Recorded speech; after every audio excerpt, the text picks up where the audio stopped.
Hello, everyone. Welcome back to the channel. Matt with Green Bar Trading, and welcome back to another weekly watch list video. These videos are extremely time consuming to make. There's so much research that I do, a lot of reading, a lot of chart work, a lot that I put together to make these videos. These videos that can help us so much prepare for the coming week. And I hope you guys are hitting the thumbs up for these videos and for the effort. I do greatly appreciate it. So, getting into it, and this is going to need the glasses, okay? A lot to get to, so let's just dive right in because this week is jam packed with earnings. A lot of earnings here. We have all the big tech stocks, and not only tech.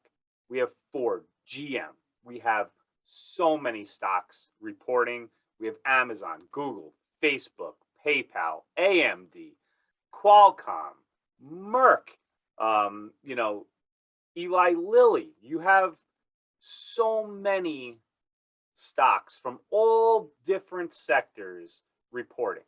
So, one major thing that we were keeping an eye on was how did the stocks hold up, like Apple, Microsoft, these huge, huge weightings on the overall market. How did they hold up after their report? Well, they held up very, very good. That is good for the market. Now, that being said, that doesn't mean that I don't still think this is going to be a massive year for a stock picker, okay? That meaning, with the hawkish Fed and so many things they have to do to fight inflation, that's going to be totally different monetary policy than we're used to. Certain stocks will hold up well, and those stocks like Apple, Microsoft, the ones that really have been doing such a good job. We had credit card, Amex, Visa, MasterCard, all these companies really doing well, making a lot of money, raising guidance. So these are going to be good stocks. We're going to just have to see about the way that market participants and the algorithms and how they're setting up for those new valuations. And that's why we've seen so much volatility lately, in the overall market. You have a battle going on with, a ton of institutions, big time money managers. You have hedge funds, these computer algorithms, all these market participants, and they're all trying to figure out the same thing. Now, those high, lofty valuations of stocks that are not making any money, which we can all see with Cathie Wood and her ARK Innovation ETF, they just don't work in an environment that the Fed is going and is telling us, like we saw last week, very blatantly, they know that their balance sheet is extremely too big and they're going to have to really do a good job. A direct quote from Powell this past week: there is substantial amount of shrinkage in the balance sheet that needs to be done. Now, that has nothing to do with the fact that they're ending their bond buying, right? Their asset purchases are done in March. They're going to be raising rates most likely in March.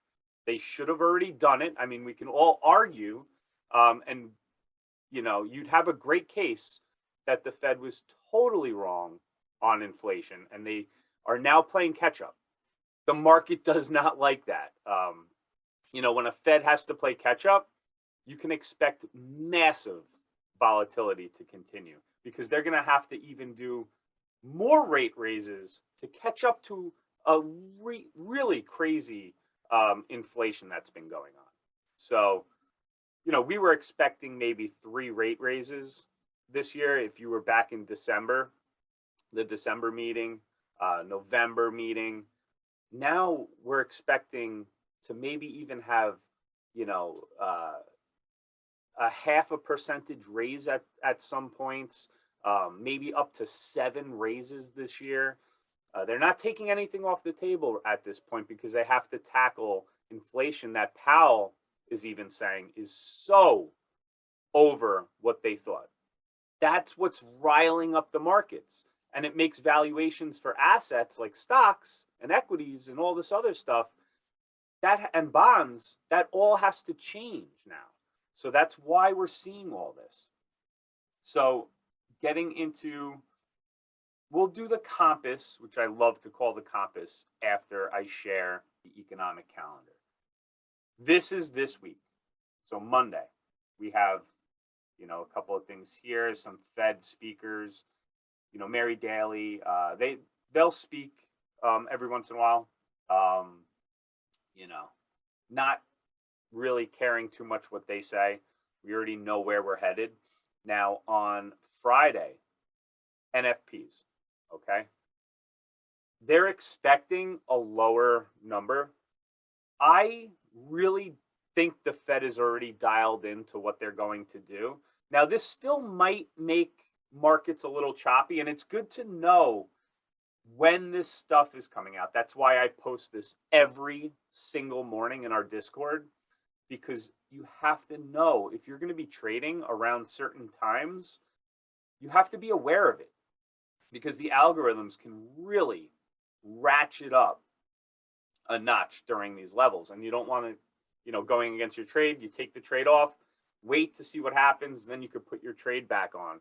That's why we always like to be aware of the economic calendar for the week. So if you're in our Discord, you'll know every morning I'm posting this, so everybody is well aware in advance of those things happening. So we went over that.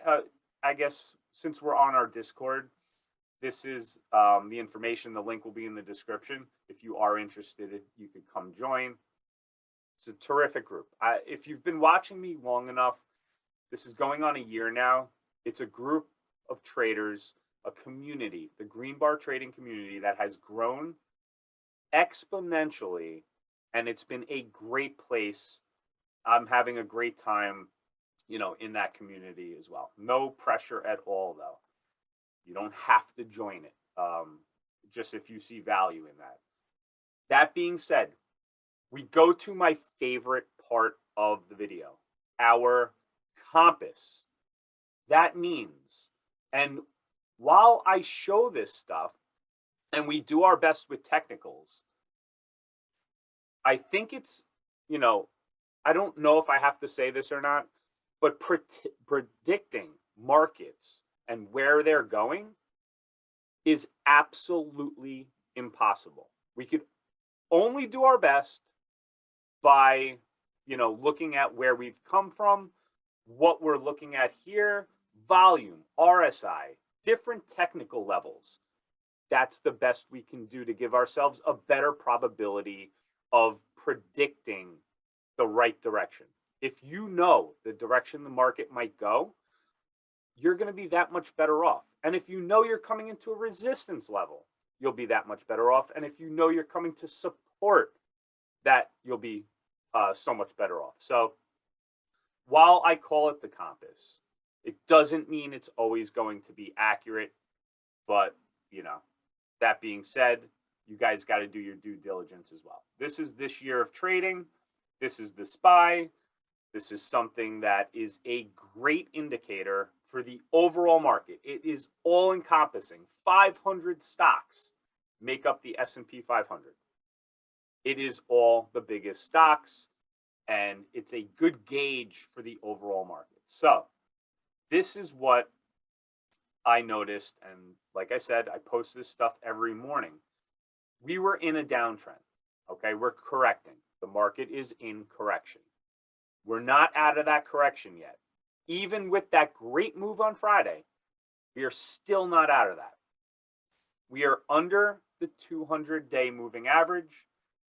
This is the 1 hour, the 90-day 1 hour chart. I love to look at this chart. I also love to look at the daily chart that I'll show you guys in a second as well. We were in a very clear, I mean, you guys can see here, it's hitting this resistance basically to the dollar, to the penny.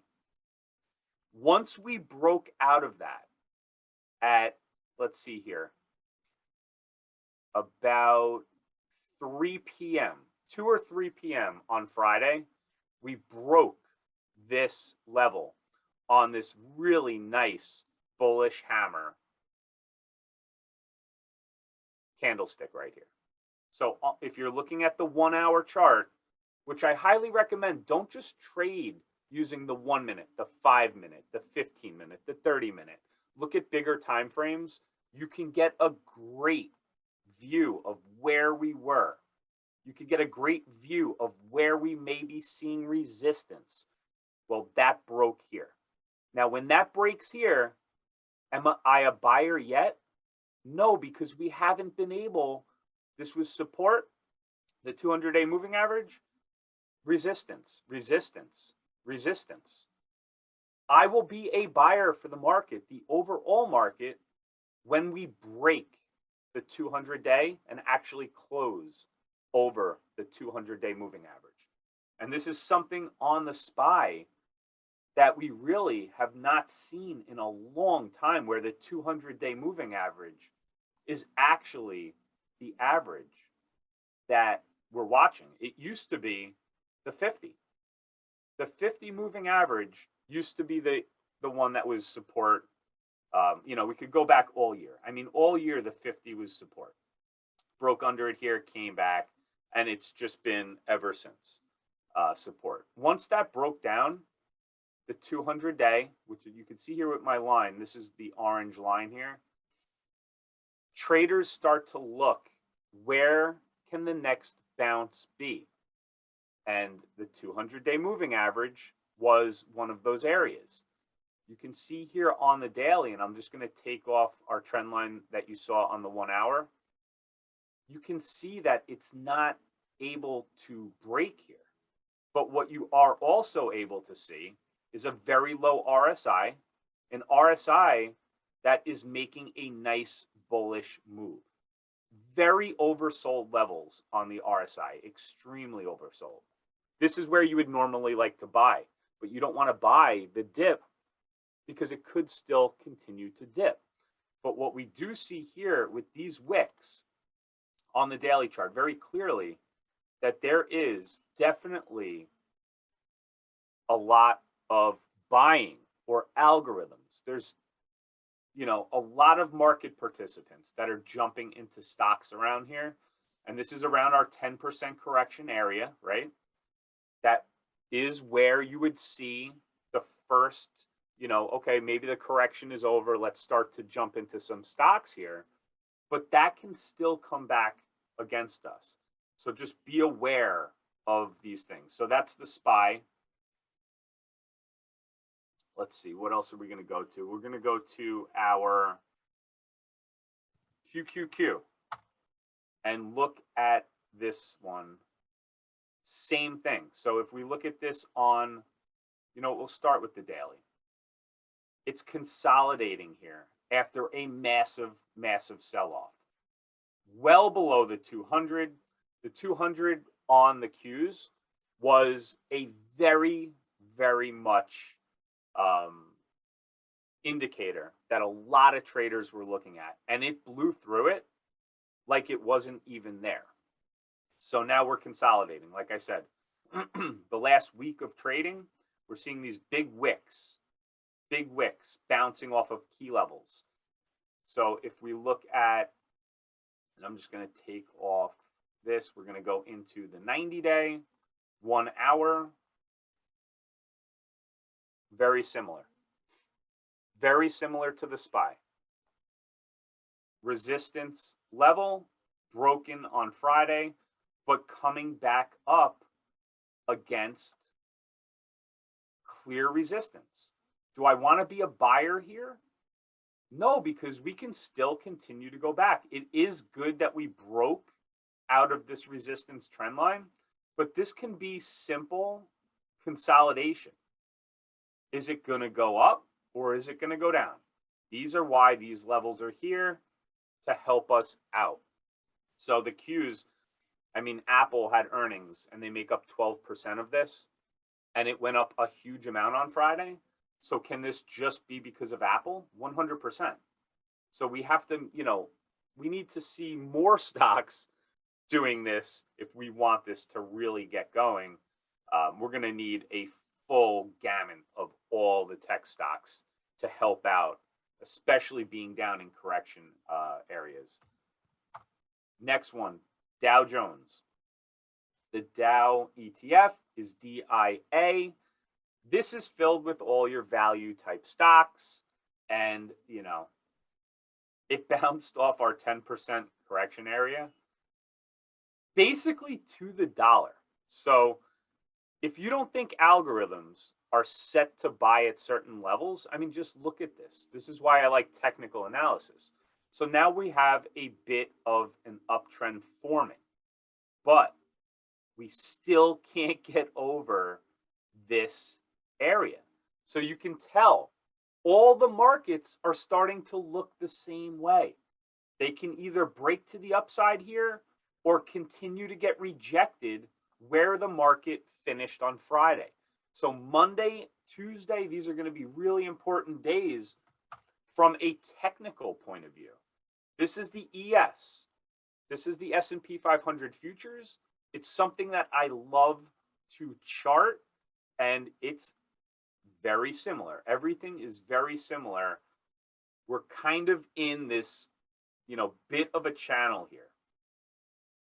A breakout would be great if you're bullish. The 200's definitely a problem here. Let's see if that 200 breaks. If it doesn't, you can tell where you may come back down to. And we were all over this 10% area. So the correction was there. Market participants start to buy some good stocks at good prices. And that's why you kind of see some of this consolidation after a while. Still very choppy markets, though. One thing we can look at is the VIX. The VIX has been insane. Insane moves on the VIX. Just crazy. So when the market goes up, the VIX will come back down. Once again, we're right around this same area that we were before the market started to get all crazy, and we're at that kind of resistance area. Will we come back up to this area here at 32s? Maybe, or will we start to continue to go down, which would be good for the overall market. So when the VIX is like this is going to make all your options premiums very expensive. The implied volatility is just nuts, and that's what we were seeing here. Hopefully it comes back down and the market continues to grind nice and higher, a lower VIX, a very nice market. When that happens, that's also when the momentum market, so those low float stocks that a lot of traders like to trade, will start to do better. Right now, the place to be when the VIX is like this, a lot of day traders, they're trading the overall market like I've been, trading the Russell 2K, the Dow, the NASDAQ, trading the SPY, trading the ES. That's where everybody's at the moment. Large caps, small caps, you name it. But they're not trading those momentum stocks that I love to trade. So right now, when the VIX is like this, there's going to be a lot of opportunity in the overall market to make some coin. All right, we got all that out of the way. Let's take a look at some of the things that I'm looking at. So before I do that, one thing I suggest you guys do is add the ETFs. Just make a separate watch list, add the ETFs, and you'll see what the hottest sector is for the day. You want to be trading those stocks that make up these hot sectors. It'll make trading a lot easier. just keep this on watch and see which ones are getting the love. I always sort from the mark percent change at the top, and then the bottom ones, which is the Russell 2K right down here. Those are probably the ones you might want to get short on. And that's actually what I did this past week. I was trading the Russell 2K futures to the short side, when I see just tons of weakness over there. And actually, let's just pull that up here. IWM. And we look at this on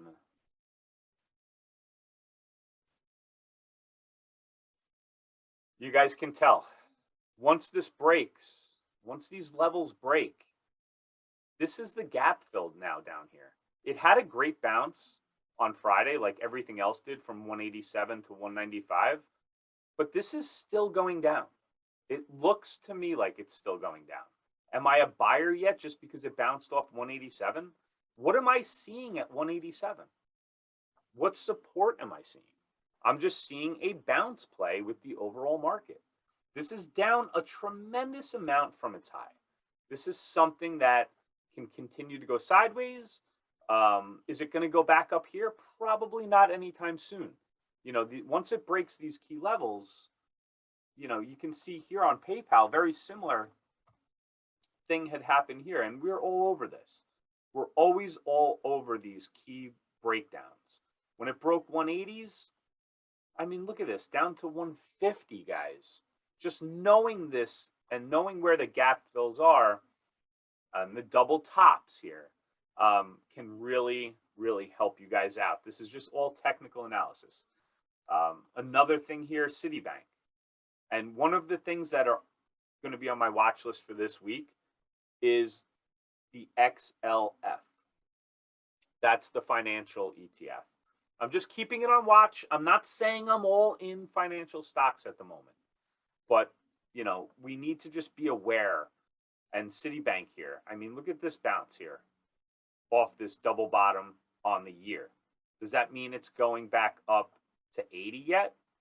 That doesn't necessarily mean that, no. But something that, does look to me kind of like an issue, and it might be an issue. Let's take a look on the 1 hour.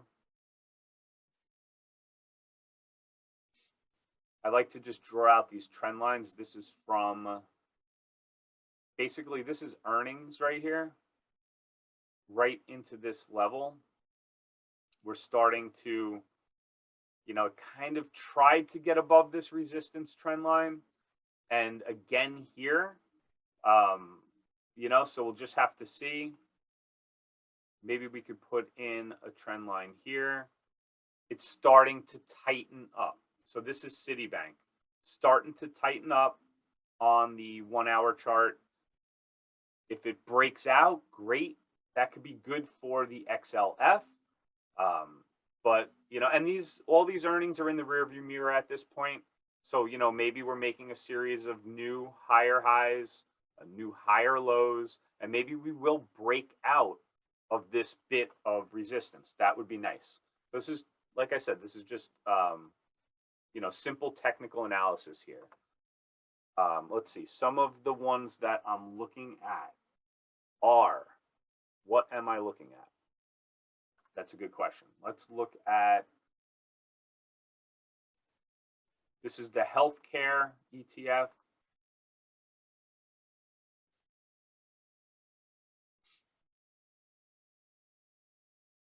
Pretty nice bounce here off of support, something that I noticed at 125. It was a beautiful, beautiful looking chart, making higher highs, higher lows until we broke this, trend line. You can see here, there's a trend line from last March all the way up. And, what you would think here at the time, this nice candle bouncing off of trend just did not hold up. The overall market started to correct. And it just goes to show when the overall market starts to correct, makes these things very difficult. And something something like this. And why I kind of do like this one in particular is it closed above its 200-day moving average. Once it broke under the 200, regaining that, you can see here with these wicks, just could not do it on Friday. It regained it and it closed over the 200. But now you may encounter some resistance now with this trend line. So you have to be aware while you're at 130, what do you have here to 133 before you might see resistance, and then you have the 50-day. So, while it's still on my watch list because it broke back over the 200, am I going to go out and buy anything now in a market correction? Absolutely not. This is just when we're building our watch lists at this moment. Let's see here. The energy ETF has been doing great. The financial, seeing very nice support at the 200. It's being propped up here by those dip buyers. People that want to keep adding financial stocks to their portfolio in a year like this makes sense to me. So, this is over the 200. This is looking pretty good. Having resistance at the 50, it seems like the 50-day is either support for this or resistance for this. Right now, it's resistance for this. But, this has a decent way up, but we're going to need all those financial stocks to also, catch a bid as well. Bank of America, Morgan Stanley, JP Morgan, Citibank, these are the stocks that make up the financial sector. We went over the energy. Let's see, did we go over the healthcare? Yes, we did. Let me just check. So this is the semiconductor ETF. This week we have AMD, Qualcomm, and this is made up of all those stocks like TSM, NVIDIA, those types of stocks. It's bouncing here off clear support. We can just extend this to the left. You can see it's been support. Bounced off the 200 at this level too. So I don't know if this is a 200 bounce or a previous support bounce. It does look like a very nice bounce here off of this level. So it could have been an area of support. Very low and oversold on the RSI. This is when you want to be buying stuff, is when it's very oversold. If you are somebody that buys when it's overbought, up here, you're at resistance. You're buying into resistance. This is where you'd want to short things, especially when they just don't go anywhere for this long. The odds of breaking down when you can't find any more buyers is just so much more of a higher probability. So like I said, I'm not buying anything yet. I'm just watching those ETFs, watching the sectors and building watch lists. That's all I'm doing in a market correction. We're not out of the woods yet. Friday was a great day, but this coming week, like I said, and like I showed you guys, has massive earnings. So there's a lot of potential here, a lot of things to watch. And that's what we're going to be doing. We're going to be watching how, all these things tend to trade. We have the NFPs on Friday, like I had showed you guys, and that's about it. So I hope you guys enjoyed this weekly research watch list video. Hit the thumbs up for me, and I will see you guys back with a new video tomorrow. Take care, guys.